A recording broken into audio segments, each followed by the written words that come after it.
Hi, everyone. Welcome to another After Hours episode of What the Flock. I'm here with Nixie, of course. Hello. And the other entity with us would be the wine. Would you like to introduce the wine? Well, for this session of What the Flock, I got Freak Show. It says Freak Show on the bottle. I don't know if I should be offended. Very telling. I walked in and she's like, here's your wine. It's called Freak Show. I thought of you when I saw Freak Show. Great. On that note, let's jump right in, Nixie. Okay, so I feel like we should rename, we're not going to, but I feel like we should rename the After Hours episode to Free Therapy with Nixie. Yes. It's my free therapy because I take notes throughout the week on things that I'm processing or things that happen in the cult survivor world or on some of our different survivor pages and just all of the chatter that's going on around the world. So welcome to another episode of Shell's Free Therapy. Thank you for joining in. So on that note, let's start with a quote of the day. All right. Quote of the day. I swore never to be silent whenever and wherever human beings endure suffering and humiliation. We must always take sides. Neutrality helps the oppressor, never the victim. Silence encourages the tormentor, never the tormented. That is a quote by Elie Wiesel. Great quote. It kind of says everything that we're going to talk about today. So, silence encourages the tormentor, never the tormented. And that's why we're talking. And we're not staying silent. And why we're not staying silent. I think I stayed silent for about 12 years. I think I was the same way. And make sure you're talking into the mic. Yeah, okay. Come on, Nixie. I'm here. I feel like you're further along, and I think when you asked me to do this, I was a little afraid to do it, just because I just stuffed that stuff right in there, Yeah. I didn't want to deal with it, but I feel like every time we talk, and every time I watch something or listen to something that you've done, it's scary for me because it's, you have to wrap your mind around someone you used to be. Right. And I'm like, who was that person? How could I have gotten caught up in that? Right. So I definitely... But you have to keep talking about it. Yeah, I feel like talking about it... It's like an onion. Yeah, it really helps me to see that I'm not the only one. You're not the only one. And I feel like we went through what we went through to be able to reach out to other people who've gone through other things and much worse. Correct. So that's why I feel like we cannot be silent. Right. In any situation, where people are getting hurt and we have a healing process that can happen for them. Well, when there's injustices. Yes, for sure. Neutrality is choosing a side. Right. Right? Mm-hmm. By the way, I like your hat. Thanks. Okay, wait. You got to look right into the camera. Look, we've got... I got it for my birthday. It's a birthday present for Nixie. But wait. What? You did not expect this. What? Did not expect this. Oh, no. I missed your birthday because you were gone, so I got you organic wine because she likes everything organic. Oh, my God. So I figured for our wine podcast. And it says Soul of Spain. Yes. I love that. So, I love Spain, by the way. I didn't know that. I love Madrid's one of my favorite cities. Well, there you go. Oh, thank you, Nixie. Yes, I'm like, you always make me feel special on my birthday. So oh, I had to get something for myself. That's a total surprise. Thank you. I'm not used to being surprised. Gotta shake that off. Okay. So, but I'm only gonna have one glass today because I noticed in some of our other After Hours episodes, by the end of the episode, I was like going hard at people. Okay. So I thought might not always be helpful. So I'm gonna be a little more try to be a little more eloquent today and a little less aggressive with how I feel. Come on, not me. Not you. You can be the aggressive one today. I will. Okay, but what we're going to talk about today is not only dig a little bit more into how this happened in specifically the ICOC, the International Churches of Christ, which one of their offshoots now is the ICC, the International Christian Church which is an offshoot led by the original maniacal leader, Kip McKean. So what's happening is the ICOC now uses that as almost a smoke screen or a scapegoat. Like, we're not that bad. We're not as bad as the ICC. Here's the things we've changed. A myriad of comments I have gotten. We're not that bad, or we've changed. But the tentacles, the roots of arrogance and judgment and we're right, you're wrong, and refusing to overtly apologize or acknowledge the just many, many, many layers of abuse, that has not happened.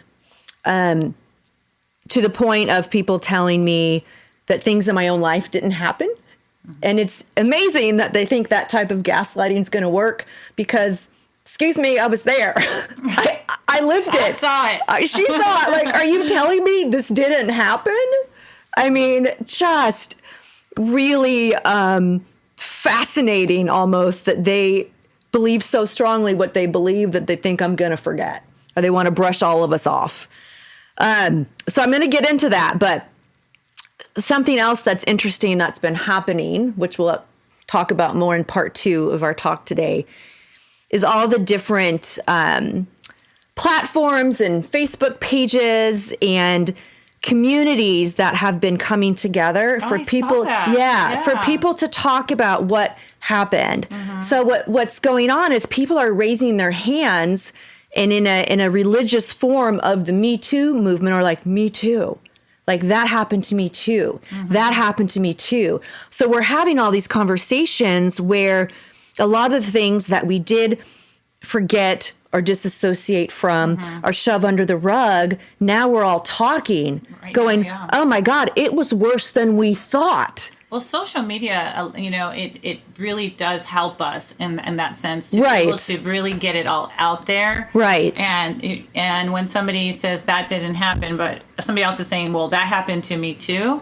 I think that's very validating, because Correct. You walk around, and I think that's why I'm like, I'm just going to bury this experience and move on with my life, because I'm never going to feel validated, or I'm never going to make sense of this situation. Right. But it was definitely a wound that was just festering, Right. And so really looking into it and all the other cults where things are so similar. Yeah. Maybe they're more extreme, but they're so similar. It's the dynamic that it was like, okay, there needs to be some serious conversations about this so that we can help people not to get into these situations, because they're so hurtful and they're damaging and they hurt relationships. Right.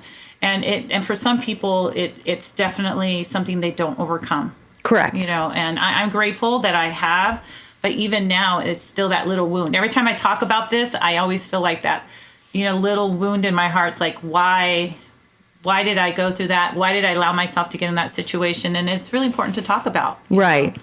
Right. Well, and what's interesting too is what continues to traumatize people. And this is a lot of the conversation that we're having in these survivor groups.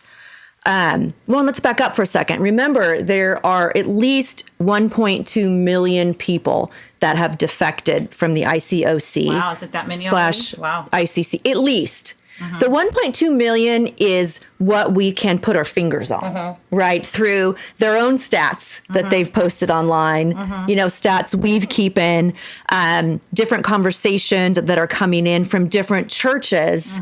People that have left different churches in different cities around the world. Right. So they've helped us kind of put this timeline together, if you will, of the carnage and the shrapnel that has been left behind. And I'm reading a lot of it, and I'm thinking, wow, that is still happening? Like, yes.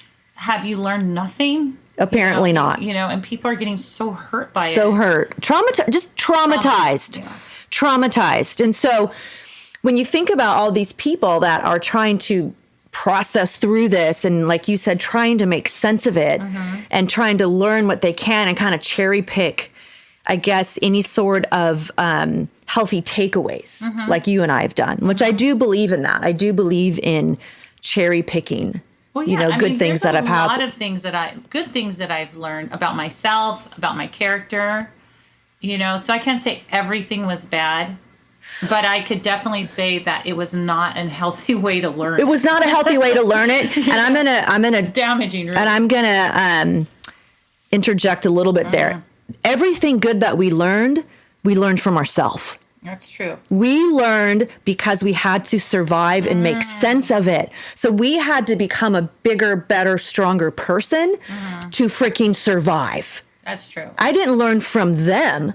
I learned like a prisoner of war learns in the foxhole. Right. Right? Like you have to dig so deep that your character can get stronger. So those are the things I learned. And I think you experienced it more because I think the deeper, because you... Yeah, I worked for the cult. I was in leadership. Right. Yeah. So I went did... through a whole different set of circumstances in a sense because that was it. That was your livelihood. That was your family. It was just like you were all in. Like I had my life outside of the church, very little. You had a secular job. I had a secular job. Right. That's the only life that I actually... It's the only normalcy you had. Yes. Because otherwise, it was like the only normal place that I can go is work. And then after that, it was all like, go share your faith, go to... You had to go to 7-Eleven at midnight to meet your quota. I'm like, oh my God, I didn't share with 5 people. I have to go, I have to go to Target and find 5 people uncomfortably after, whole days of work. Let's say what sharing is, approaching strangers to invite them to your Bible talk or church. Exactly. Not knowing who they are. You're not sharing your faith. You're trying to get them to come to something with you to prove that you shared your faith. Yes. Yeah. That I love Jesus. Right, which means you love Jesus. Yeah, because if I didn't... then you don't really love Jesus. That's right. You liar. That's right. Yeah, I was, and I've been called that. Like, right? You don't love Jesus if you're not doing it, and those are the guilt trips, and I was like the perfect candidate for it because I wanted to do good. Of course, you and I both did. Yeah, well, I mean, we were so similar. I know. We wanted to save the world. Exactly. That's why we did what we did. Yeah, so on that note, what you just brought up, is another thing I've been seeing on these survivor pagers is the spectrum of abuse, directly related and correlating to what position you held in the cult. Because if you were a leader or even a main leader, then if that was the position you were in, you, not always, but you normally... would have more abuse the higher you were up. Yeah. Of course, because you had more responsibilities and it was your job. Right. So if you weren't performing, your job would be threatened. Right. And you were abused in a different fashion. Right. It was like on steroids. Right. But the average member had their own form of abuse because they were at the bottom of the totem pole. Right. So they were treated like garbage half the time, or... the leaders were treated like rock stars, the main upper echelon. The sharp people. The sharp people to get to be leaders. Right. Yeah. So if you were at the bottom of the totem pole, you kind of were treated like trash. You get to be the babysitter. Quit school. They would encourage them to quit school and watch your kids. Right. Yeah. Right. I mean, so the spectrum of abuse is different. So in hearing everyone's stories, you can kind of start to see patterns unfolding of people that were, let's say, sector leaders versus region leaders versus just a member of the group. They all kind of experienced similar abuse according to what category they were in. Yeah. Right? I need to be at the higher top where I don't get so beat up. Right? But they got beat up in different ways. Right. Yeah. So interesting. So another thing, I don't know if you knew this. Again, I'm learning so much in these survivor groups. I mean, I was, a pretty high up their leadership. I kind of thought I'd heard it all or knew it all. Here I am so many years later going, wow, how did I not know that? Well, I'm learning those things from you. How did we not know? Because at the time, my husband, not my current husband. Your church husband. My church husband and I were right beneath you and your church husband. Right. So it's like, I always would look to you guys. I'm like, okay, and I saw you guys stress and stuff, and I would learn. And even now I'm learning the things that you guys went through. And just to think that it, it just moves up and up and up. Right. Well, and it was, which we'll get into here in a second, absolutely a pyramid scheme. Oh, for sure. I mean, called a discipleship tree, but it was a pyramid scheme at its finest. Right. Right? At its finest. And I can't wait to share a couple things on that. But the other thing I'm learning, or one of the things I'm learning in the myriad of things I'm learning, is that a lot of the ICOC churches, they're changing their name to fly under the radar. A name I keep seeing is the Turning Point Ministries. Really? And then in smaller print, it'll say part of the ICOC. So you have to know, you either know you've done something wrong, or you're trying to avoid the false accusations to change your name. Like, why not own it? The ICOC, because unless they want to move away from that, they do, but they still. But okay, if you're going to move away from that, then why not own it and apologize? Well, yeah, you don't. Why you're moving away from Right, that. you don't get to have your cake and eat it too. Right. Then own it. Acknowledge it. Yes. Right. Or some groups, like the one in Vegas, is just flat out change the name to something like Valley Christian. Doesn't even have ICOC in the title, but it's still affiliated with the ICOC. And still has members that will not sit down with me. And I can't, I have, out of these 62 emails I sent to leaders all over the world, really, saying, can you help me understand this? And this was before I started the podcast. This was before I was doing anything. I was just a very damaged, abused woman trying to make sense of my life. So I'm like, when someone sit down with me with the Bible and tell me why this happened, like I was reaching out, I'll get with you on your turf, with your people. You're being vulnerable. Please, please help me understand. Help me understand why you are supporting my ex doing what he's doing to me. Can you help me understand? Please have him there too. I am willing to be persuaded. I would like to know. Not one person would get with me. So but you're still the people of Jesus? Yeah. I bet you Jesus would have gotten together with you. I bet he would. He would return that email. Right? So, That's not very Jesus-like. Yeah. Where's the love your enemy as yourself? I know. Right? I wasn't even an enemy. Anyways, so they're changing their name. I don't think they really know what's going on at this point. I think they're just trying to save membership. And I think the leaders are just trying to keep a job. Right. With a lot of them, that's how I feel. They don't want to deal with me because there's too many question marks there. Right. So they just want to keep their job. So they're all, I hear this a lot. Can we just move on? You just need to be more forgiving. Oh. Well, okay. Tell that to the abused child that finally confronts the parents. Can we just move on? Right. It doesn't work that you're way. All slashed up. I'm like bleeding. Can you just slap some Band-Aids on that? Can I say? No, it doesn't work that way. Well, I told you I had a leader like email me and apologize and all this stuff, and and I was just like, no. It's too late for that. It's too late for that. that. It wasn't that I don't forgive her, but I don't feel like she deserves to hear it from me. Like, I'm like, I told her, I don't even think about you. Right. Like she was so incredibly verbally and emotionally abusive towards me that I was just like, you know what? You live with what you've done because you're still part of the church. Right. And so, you're trying to clear your conscience, go ahead and do it the way, the good Lord tells you how to do it. But because I am not going to tell you, like, it just seemed very insincere. You're still part of this organization. You're still doing the same things.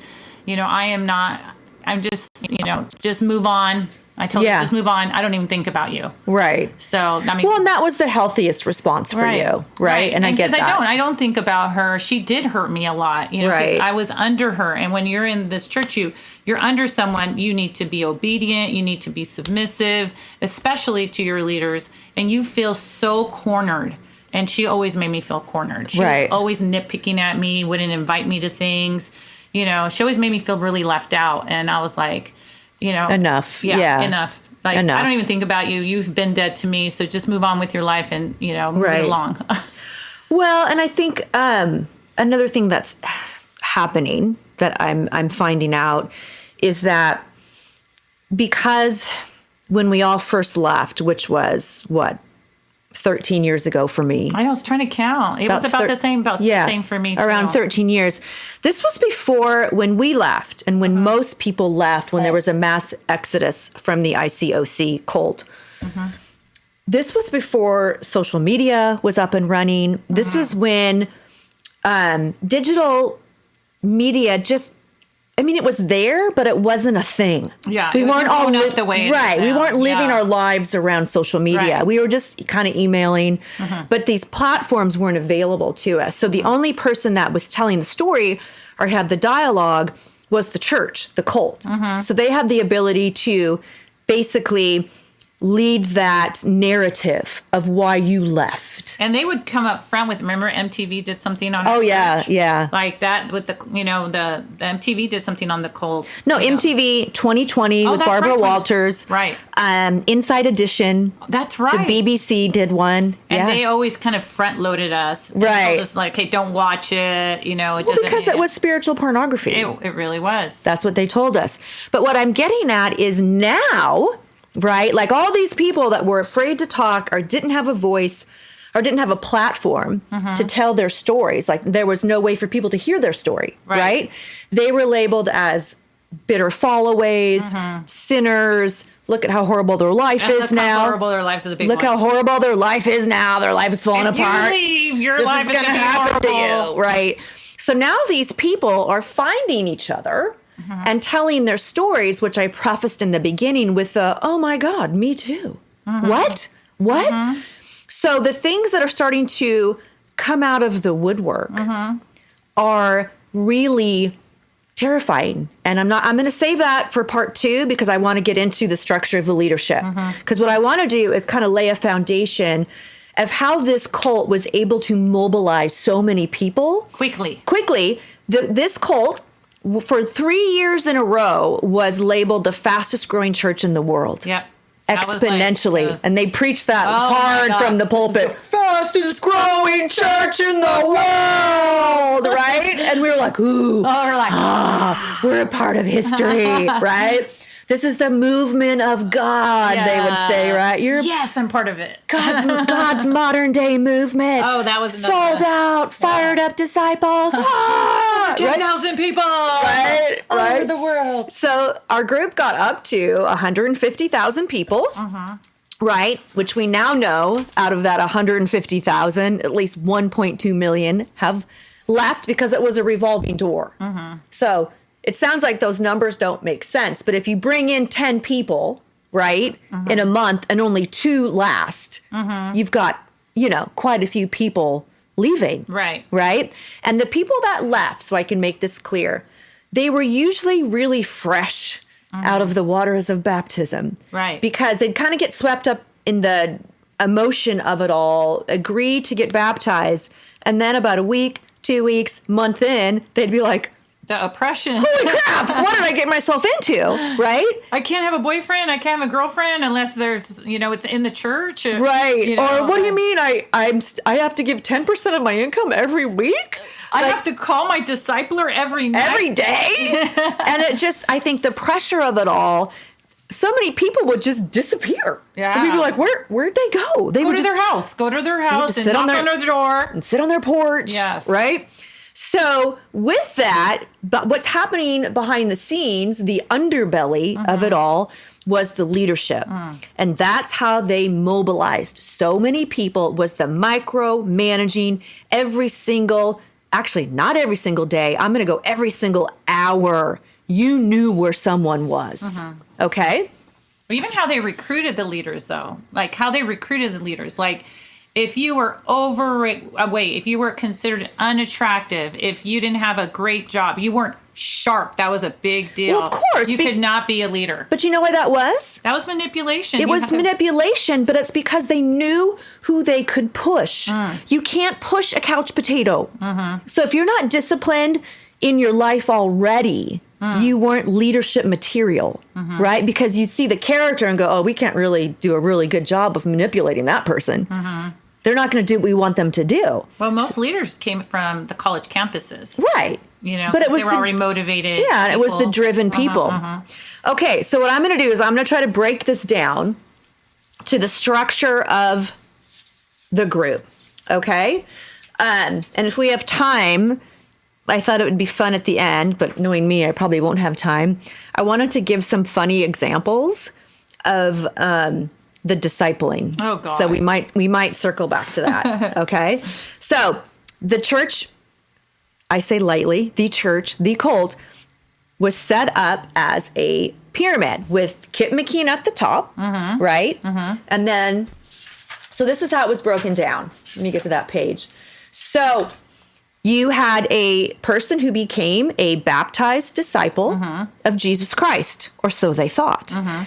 Before becoming a disciple, you had to agree that the ICOC was the church of the Bible, the only church of the Bible. That was a big thing. And we went through these indoctrinational Bible studies that were just all What's it called? first principles. First principles. And if you want to look up first principles, you can Google it because Kip McKean is a dumbass and he has it online.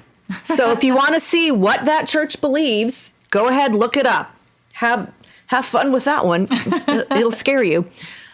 You know, and what a dummy. Why does he have it on there? He thinks he believes in what he's doing, I guess, you know. Yeah. I don't know how. And he went to everything crumbled to pieces. I know. The guy's a lunatic. Anyway, so in the first principles indoctrinational Bible studies, you can look it up. You'll see it. You have to agree that the Church of the Bible is the International Church of Christ, or now renamed the ICC, right? You have to agree that that is God's church on earth. The only one. The only one. So if you're not a part of the ICOC, you are not saved. You are not in God's church. You are not going to heaven, right? Sorry, Calvary. That's what they said. Sorry, Mother Teresa. Sorry, all of you. Sorry, all you Catholics. That's how I felt. Right? You're all doomed. Everybody. Even Buddha? Even Mother Teresa? All of them. All yes. I try to think of a lot of them. I'm like, wow, that's crazy. I know. All yes. Sorry. No, don't even try. Okay. So once you are a baptized disciple, you've agreed that the ICOC is the only church. You have agreed to commit to every single thing on the calendar, which is on average a daily event, okay, which we'll get into in a second. You've also agreed to give at least 10% of your entire income as a tithe, at least. It's always more. It's usually 20%. And then you have at least 2 special contributions a year, which is 20 times your tithe, at least. So if you're giving $1,000 a month, guess what you're giving? $20,000. And if you don't have that, you got a ring that might be $20,000. Oh, you saw your TV. Better sell that. You give your kids' college tuition. I'd go to people's houses that were empty after special contribution because they sold everything. I mean, put it on the credit card. No, sell your wedding rings. And that was celebrated. And they'd come up front and this sister's so sacrificial. She sold her wedding ring. Right. I remember. At the pawn shop. At the pawn shop. We had a group of people that got up on stage of women bragging about selling all their jewelry. Yeah. I mean, just insane stuff, right? And that was twice a year. Okay. So those are the 3 main things you had to agree to, that you were going to be a disciple, which meant going out and making other disciples, because Matthew 28:18-20, where Jesus says, go make disciples of all nations. So you'd go out, make other disciples, had to agree to that, had to agree that you were the only saved church on the planet, and that you would give at least 10%. And I laugh at that now because it was never freaking 10%. Because if you give 10%, sister, you're giving the Lord the bare minimum. Oh, the crumbs. The crumbs. Are you comfortable giving just the crumbs? What is what's expected from you? Right, the 10%. The 10%. Here's why you're not blessed. Yes. You're only giving 10%. This is why we have awful husbands. Damn it. Right. You're not giving enough. If you don't give enough, you get a real awful husband. Oh. It's, I guess, God's punishment. I should have gave 50%. I know, right? Dang it. Darn it. So anyway, so those are kind of the main tenets that you are aware of going in. There's more, but wait, there's more. It's like an infomercial. Exactly. But going in, that's what you think you're signing up for. Okay, so that's you becoming a disciple. From that, the next rung of leadership is a Bible talk leader. So you are a Bible talk leader leading a group of about 5 to 10 people. The level after that is a zone leader, which oversees several Bible talks. Yeah. Okay. The level above that is a sector leader that leads a city, usually full of these zones. So you see where I'm going? Like everything's like pyramid, right? In your MLM scheme. And it was tight. It was like they kept us tight. Oh, yeah. And then above the region leaders are the geographic region leaders, right? Who led a little geographic area. Above the geographic leaders are the world sector leaders. And whenever they flew into town, roll out the red carpet, you know, flowers, cards, gifts, expensive dinners, all the best, right? And then above the world sector leaders was Kip. The prophet. The prophet Kip, right? So in these groups, there were always leaders meetings to be had, no matter what level you were at. It was always a leaders meeting, right? And Sundays, all I did Sundays was all different types of... Don't make plans on Sundays. Oh, God. All different types of leaders meetings. Okay. So for the average disciple of the ICOC, not disciple of Jesus, but we were a disciple of the ICOC, very clearly, you had your schedule packed. So I started writing down, Nixie, everything that we did. I don't know how we did it all. I watched you. It was just if you work for the church, frenetic. Yeah, it's 24/7. 24/7. So we had people we discipled, and don't forget, every good cult has cult lingo. Yeah. I think ours was the best. Our vocabulary, cult lingo. Shell was my discipler. But we would put a D in front of a lot of things. D time, D talk, D meeting, D whatever, D. Everything had a D in front of it for discipleship. So you had D times, discipleship times, with everyone underneath of you, but also the person over you. So you always had to have these meetings where you would be counseled, not counseled, hammered, scolded, hammered, discipled, which was supposedly spiritual advice. It was not. And where you had to seek advice, we called it. So you had to get advice on very small things up to large things, okay? I had to get advice as a leader on when I could do my laundry, because that was very selfish of me when there were people to be saved. Like, Shell, I know. You cannot just save your clothes. You have to just you have to save the people. You can't save your t-shirts. Dirty chonies if you don't. Come on. I know. So you'd be discipled on all sorts of things, but up to big things as well. You'd have to be discipled on what kind of lingerie you're supposed to buy for your husband on the honeymoon. How many times you should have sex. Nixie's. Yeah. Nixie had a prescription, as she has shared before, on how many times to have sex with her church husband. Written prescription. That was going to fix my marriage. That was going to fix it. I'm supposed to, keep putting out to someone I couldn't even stand looking at. Right. And that's going to fix that. That's going to fix it. You need to be submissive, sister. We got discipled on everything. I got discipled on going pee too much in church. Like one time I went to the restroom twice in 2 hours because I just drink a ton of water. And I'm like drinking water in the service because I'm like having a panic attack. I gotta get out of here. So I was guzzling water.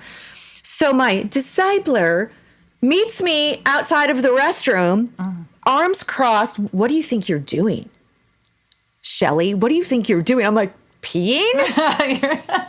And she's like, I just feel like there's some sin here because every time, so-and-so, Bruce or whoever pulls up a scripture, you go to the restroom. Is it a scripture that's making you uncomfortable? Oh, when I was in the nursing when we were nursing my kid, and there was moms in there, I had to be really careful to still pay attention while I'm nursing because there were like these little snitches in there that would tell me that I wasn't paying attention. I was paying attention too much to the baby. To the baby. But this is good examples of the type of mental, emotional, spiritual abuse we went through. You couldn't go to the restroom without thinking twice about how's this going to look. You couldn't nurse your baby without looking up to listen to the scriptures. Like every single thing was micromanaged, watched, and it was mentally torturous, right? So every single thing was watched, but somehow they would turn that into a sin and have a scripture to back it up. I know. Like it was wow. magical. Like, how is there a sin for, a scripture for this? Babies. Wow. Right.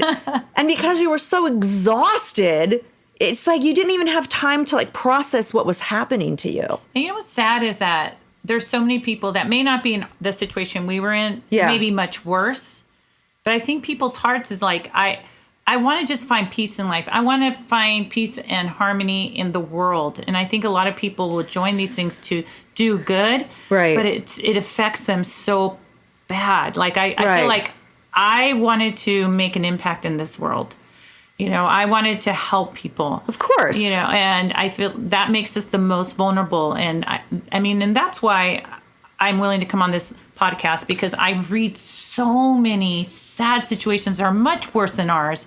And I want people to know that it's not right. You should be able to live your life. It's not selfish. Right. You know, and it's so sad. You mean it's not sinful it's to not live your sinful life? to live your life and like love your kids Shocker. and spend time with them and, yeah. you know, love your friends and spend time with them and help them in different ways. And you shouldn't be walking around feeling guilty about everything you're not doing. Right. You know, and not be able to celebrate the things that you have done. Right. You know, for other people. You know, and it's really sad. We laugh about it because it's so because you have to. Because you have to. Because you have to. And I read these posts from other people, and I feel like they're so wounded that I want them to know. It's like it's like sometimes we just have to laugh about how ridiculous that, you know, the things that were asked of us are so ridiculous, and just understand that we did it because we wanted to do right. Right. And then we learned. Right. That's not what it takes to do right. Right. We woke up. We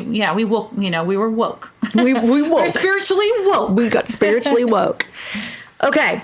So let me dig into the actual leaders meetings now. Okay. The leaders meetings and how they were able to mobilize so many people, and how they were able to keep people like you and I in the fold and in line, was this incredible momentum that was built. So you did have really amazing people in this church, right? Really dynamic, successful. We had some professional athletes, professional actors, PhDs, doctors, scientists. What people would consider like successful and sharp. And that you would look at them or look at their marriages, which now we know weren't even the case, but what they presented on stage was these very dynamic, happy, successful people. So you wanted to emulate that, you know. Good-looking people. And good-looking. Let's not... Yeah. I mean, it was dynamic. Very, very shallow. Right. Like, you know, right. You had to be an attractive person to be on stage. You could not be overweight. And it's really, really like shallow. Right. Of course. Now looking back, but at the time, right. Like, and we were younger then too. Right. So there was a maturity that we hadn't. Well, yeah, and to be told, like, it made sense, you know, even in myself, it's like, oh, sister, you know, you're gaining weight, you know, you're being indulgent, you're being debaucherous. You're being debaucherous, you don't have self-control. And I'm like, oh my gosh. And so, like, it changed my perspective on people. And, you know, and I saw people, I feel so ashamed that I saw people that way. It's like, ooh, that person is not disciplined. Because I saw that in myself. I was told that, like, you're not disciplined. You need to go work out. You know, you've gained 5 pounds. You know, that. But it was called a sin. It was called a sin. Sinful. You're in sin because you're in sin. You're undisciplined. You can't control yourself. You can't control yourself. Right. So, but when you look back on again, how did they keep us in? How did they do it? So much of that is because of the framework of the leadership. Right. Because we were so mobilized. Right. And if we're in this discipleship tree, which I mean pyramid, everybody's being watched, everybody's being held accountable, and everybody always knows where the other person is. Exactly. Right? So in our leaders meetings, to kind of show you a little bit of the underbelly of what was happening in all these leader meetings we had, but mind you, not only did we have leaders meetings, we had which we started talking about, our D times, our discipleship times with the people above us and below us. Then we had Bible Talk leaders meetings, zone leaders meetings, sector leader meetings, right? A regional meeting. On top of that, we had everybody that we were doing Bible studies with that we are trying to convert, right? And that could be 10 a week. I was on average in 10 Bible studies a week, on top of the 10 people I was discipling, on top of all my leaders meetings, right? On top of the dinners we were supposed to have with people, the Wednesday service, the Sunday service, the Friday night prayers, all of the social times, and then out sharing our faith to hit our quotas. Right. And then trying to raise children and like clean your house, do laundry, whatever. Regular life. Regular life, which was really not allowed. And so we had so much going on with all of this that they had to keep us mobilized, right? They had to keep us moving like momentum, like forward motion momentum. So in our leaders meetings, everything was a stat sheet. So the short answer of how they did this was numbers, stat sheets. How many did you share with? Well, and I'll get into all that. So because of what we prefaced earlier about, quotas and stats and bringing people to church, everything was categorized. Everything had a line item and everything was charted on a stat sheet. So, wait, and how are we doing on time? Because I want to get to this last part. About 7 minutes. Okay, so. Do you have more? Yeah. I'm going to finish out on this structure and then we'll pick it up in part 2 because this is too important. Okay, so in the leaders' meetings, we would have to chart the attendance. That was the first thing we did. So if you didn't have any or not a lot of visitors with you, people that you were to gather from your sharing times, that was charted as good, great, or awesome. Excuse me, bad, good, great, or awesome, right? You had to stand up in the meetings and share how many people you had, right? To either applause or, ooh. Right? She's in sin. She going straight to hell. She was in sin all week. And so everything was, again, rated. That's probably a better word, was rated. So not only was our attendance rated and either oohed or awed, or booed or glorified. Also, our baptisms, because you had to predict the baptisms. Oh, that's right. So if you said my group of 200 people is going to have 10 baptisms this week, you'd predict them the week before, right? So that the leaders could hold you accountable. I know this is so sick, but it's what we did. You'd have to predict them. If you didn't hit your baptism goal, another reason to be abused. Like, oh, well, what happened, sister? And were you sandbagging? Were you lying about your predictions? And baptism is where people are saved. So we didn't save people. Correct. So that's really bad because we didn't save anybody. Right. So if you didn't baptize them, they're still going to hell. Yeah. Which is also your fault. Yes. So you'd be asked in front of everyone, well, how does that make you feel that you didn't save that person and they're still going to hell, right? Yes. So you weren't even only responsible for your own life. You're responsible for everyone around you, right? And their choices. So that was charted, right? So the predictions, the baptisms, the tithing, of course. If you don't hit your budget, that's another thing you get lambasted for, to the point of having to go collect the tithe from your members on their porch. And if you can't do that, you're expected to put it in yourself. Oh, yeah. Right? Right. Because you just don't want to hear it. You don't want to get in trouble. And a lot of times I think I'd even lie and go, oh, yeah, everyone put their money in and I had put it in. Because I can't get beat up for one more thing. I'm going to have a nervous breakdown. Yes. Right? So those things were all charted every single week. The last thing that we charted, well, one of the last things that I'll talk about time-wise, all I'm going to have to talk about, is the followaways. So we had a weak and struggling list, okay? And the weak and struggling list were people that were questioning their faith. Now what we know is that these were the people that were waking up. And like recovering from and the insanity. Yeah. So the people that were starting insane, were leaving. The people that were starting to regain their self-preservation skills, yeah, right, and wake up, were put on a weak and struggling list that was rated from 1 to 4. So if you're a 1, you've just entered the weak and struggling category. If you're a 2, ooh, better really keep an eye on that, sister. If you're a 3, you're like triage, people on your porch, people coming to your place of business, you know, where you work, calling you all the time. We need to get together. Let's do an all-night prayer. Whatever they think they're going to do to save you, right? Basically stalking you. If you're a 4, you're almost a lost cause. And if you're a 4, you had to be in an in or out talk where you're in or out because you're making the members struggle by them seeing you not being a committed disciple. So they would be considered kind of a cancer. So you got to cut the cancer out. And watch people be free. Or go into chemotherapy, right? And radiation to be saved. And so you either cut it out or you jump back in, right? And again, this was all as the leader on your shoulders. So if they fell away because you are a horrible leader and they have now lost their salvation and they are listed as a fall away. On your hands. Their blood is on your hands, your head, and now they are fall aways. So when the fall away first leaves, we try to save them, right? To save face. But once the fall aways made it real clear that we're not coming back, then they're vilified.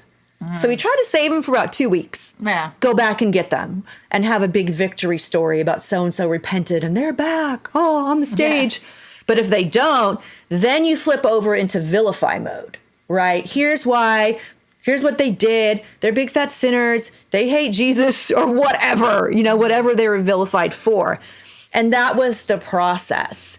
Again, micromanaged, charted, stat sheets, everything was numbers. And that's how this church functioned. That's how, for so long, it retained members. Once that all started to fall apart and come out, that's when the mass exodus started to happen. And that's when kind of the reframing, regrouping, when Kip basically started a new offshoot because he was no longer allowed to lead this way. So he said, I'm going to start a much worse group, a much worse cult, and I'm going to call it the ICOC or ICC. So he went from the ICOC founder to founding the ICC. And the most kind of fascinating, ironic thing now is now the ICOC and the ICC kind of fight. Are there, I'm not as bad as you. Well, you guys aren't really saved. Well, we want to do this. Well, we want to do that. And it's like, I call it God Wars. It's like cult versus cult, right? Which is, again, kind of fascinating to watch. But so that's kind of how all that happened, was enough people rose up to say, we're not doing this anymore. So then Kip started his own new group, which I think really is worse than the original ICOC. I think that the original ICOC, there's things that they wanted to change, but there's definitely things, like before it was very direct, like you're not part of our church, you're not going to heaven. Right. I think now they kind of like... They skirt around that, but I think they still believe it. Of course. There's our time. That's the timer. That's the timer. That's the timer. So we'll pick it up in the next one, and I'm going to, read the quote. But the last thing I wanted to say was, unfortunately, a lot of the ICOC, dare I say, most of the things they've attempted to change are superficial and external. Because I still have, my kids' father is in the group, and he still thinks I'm steeped in deep darkness because I left the group and has said some really horrible things to me and about me that are just very Jesus-like. That's not very, I was just going to say, that's not very nice. Jesus-like. Not very nice. Love your enemies. Not very nice. So anyway, what's happened, though, is it's left kind of this murky, confusing, like, what do they even believe anymore? And they're hedging their bets and skirting the issues, and they don't really come out with it.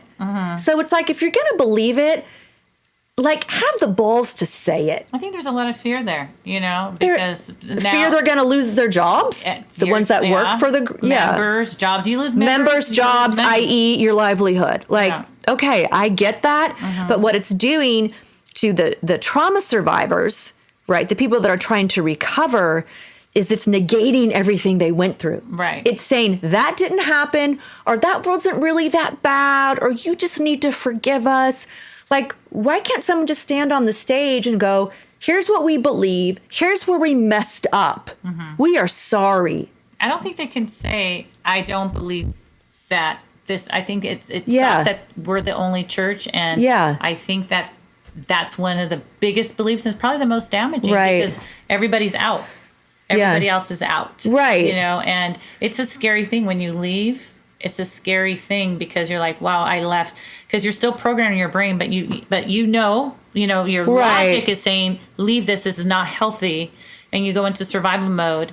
And but in back of your head, it stays with you. Of course it does. I don't feel like that anymore, but it took a long time. I called it invisible prison bars. Yeah. It was like my mind was still incarcerated. Yeah. And I had to retrain my neural pathways that wasn't true.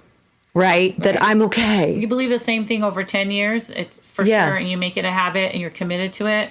That belief system, it's going to take a while, but it can happen. It can. Oh, it is more than happened with us. With us, it happens. But I want other people to know that it can happen. You can deprogram that from and be a happy person that lives a full life. Well, and not only that, let's take it a step farther, and then I'll close out with our quote. You can get to the point of where it's a cocoon of transformation and not a coffin. Right. Because when I first left, it was a coffin. For sure. Right? But it became a cocoon where I literally became a different person.